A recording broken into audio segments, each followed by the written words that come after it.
Hello नमस्कार साथियों, आप सभी लोगों का टॉप विद्या परिवार के अंदर हार्दिक स्वागत है। आज की इस वीडियो के अंदर देखेंगे स्लेट एग्जाम के बारे में, यानी स्लेट एग्जाम क्या है, क्या इसके अंदर एज लिमिट रहती है, क्या इसका एग्जाम पैटर्न है, क्या इसके अंदर सिलेबस रहता है और क्या इसके लिए योग्यता चाहिए और ये एग्जाम किसको देना चाहिए और क्यों देना चाहिए। चलिए शुरू करते हैं। स्लेट एग्जाम के बारे में सर्वप्रथम देखेंगे स्लेट एग्जाम की फुल फॉर्म क्या है, यानी सिम्बायोसिस लॉ एडमिशन टेस्ट। क्या है? Symbiosis law admission test.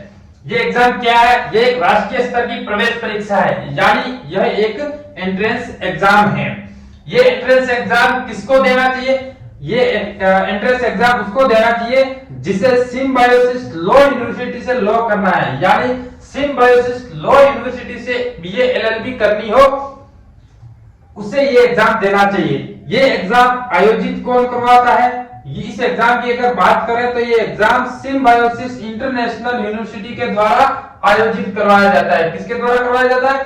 Symbiosis international university के द्वारा। ये विश्वविद्यालय, ये यूनिवर्सिटी एक निजी विश्वविद्यालय है और इसका जो मुख्य कैंपस है, जो मुख्य परिसर है, वो पुणे महाराष्ट्र के अंदर है। यानी स्लेट एग्जाम के लिए योग्यता चाहिए 12th पास। आप स्लेट एग्जाम देना है अगर आपको, तो आपके पास 12th पास होनी चाहिए। अगर आप अभी 12th में पढ़ रहे हैं तो भी आप ये फॉर्म भर सकते हैं। अगर आपने 12th पास कर ली है तो 12th के अंदर सामान्य वर्ग के लिए चाहिए 45%।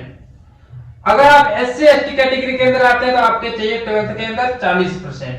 कहने का मतलब है, अगर आपने 12th पास अभी तक नहीं की है तो जब आप स्लेट एग्जाम क्लियर कर लेते हैं, उसके बाद में जब आप सिम्बायोसिस यूनिवर्सिटी के अंदर एडमिशन लेने के लिए जाते हैं तो वहां पर आपको 12th की मार्कशीट जमा करवानी होगी।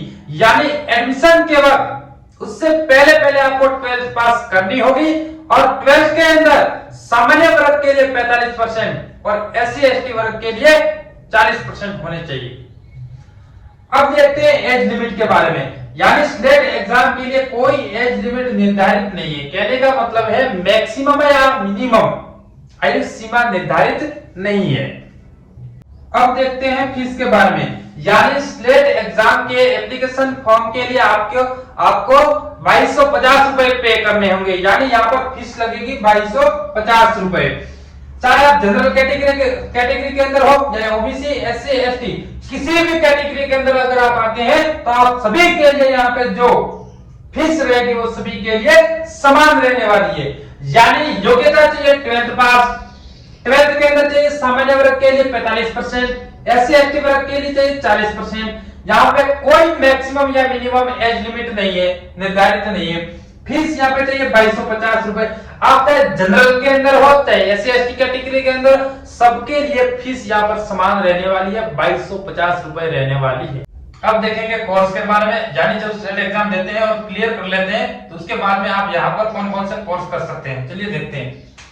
स्लेट एग्जाम देने के बाद क्लियर कर लेते हैं, जब आप सिम्बायोसिस यूनिवर्सिटी के अंदर एडमिशन लेने जाते हैं तो वहां पर आपको दो कोर्स देखने को मिलेंगे, BA LLB और BBA LLB। यानी स्लेट एग्जाम के माध्यम से आप सिम्बायोसिस यूनिवर्सिटी से BA LLB कर सकते हैं और BBA LLB कर सकते हैं। आप स्लेट एग्जाम के माध्यम से BCom LLB और BSc LLB नहीं कर सकते हैं।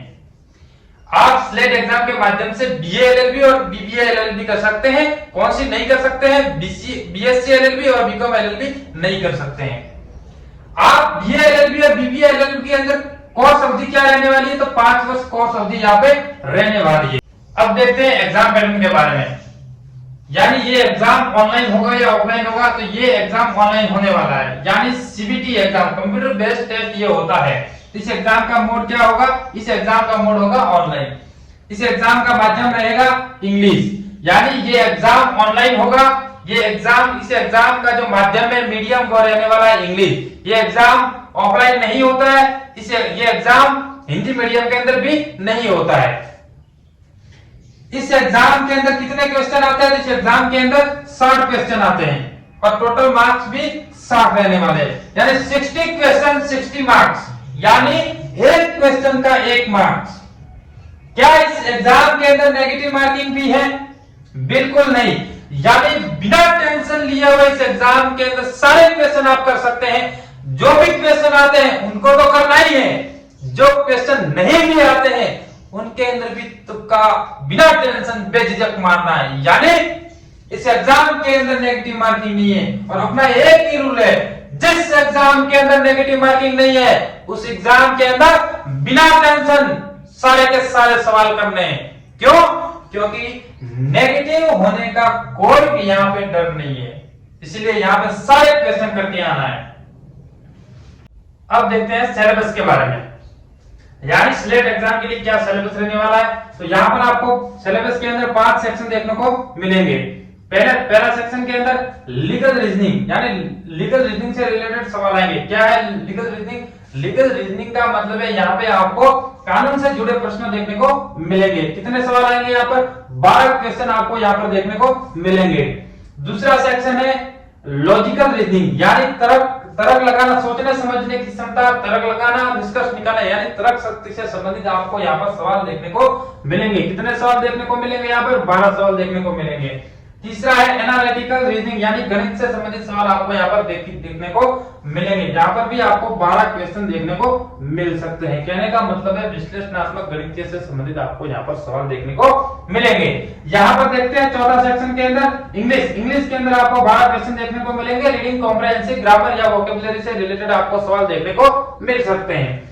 और पांचवा देखते हैं जीके के अंदर पॉलिटिकल साइंस होगी, बेसिक साइंस होगी, स्टैटिक जीके हो गया, हिस्ट्री हो गई और इकोनॉमिक्स से रिलेटेड सवाल आपको यहाँ पर देखने को मिल सकते हैं। यानी 12 सवाल यहाँ भी आपको देखने को मिलेंगे। यानी सिलेबस की अगर बात करें तो यहाँ पर 5 सेक्शन होंगे। पांचों सेक्शन के अंदर यहाँ पर आपको 12 क्वेश्चन देखने को मिलेंगे। अब ये एलएलबी करने के बाद आप यहाँ पर एडवोकेट बन सकते हैं। एडवोकेट यानी वकील, यानी कोर्ट के अंदर आप वकालत कर सकते हैं। कोर्ट के अंदर अपने क्लाइंट का आप प्रतिनिधित्व भी कर सकते हैं। दूसरा है यहाँ पे जुडिशियल सर्विस, यानी आगे एग्जाम देके, यानी आरजेएस का, राजस्थान के अंदर आप आरजेएस का एग्जाम देके आगे जुडिशियल सर्विस के अंदर जा सकते हैं, यानी आप सिविल जज बन सकते हैं। तीसरा है लीगल एडवाइजर, यानी आप कानूनी सलाहकार बन सकते हैं। कहने का मतलब है कि आप किसी भी कंपनी, संस्था या सरकारी विभाग के अंदर उनको कानून से संबंधित कानूनी सलाह उनको दे सकते हैं, यानी आप कानूनी सलाहकार यहाँ पे बन सकते हैं। यहाँ पे आप जुडिशियल सर्विस के अंदर जा सकते हैं, यहाँ पर आप एडवोकेट बन सकते हैं।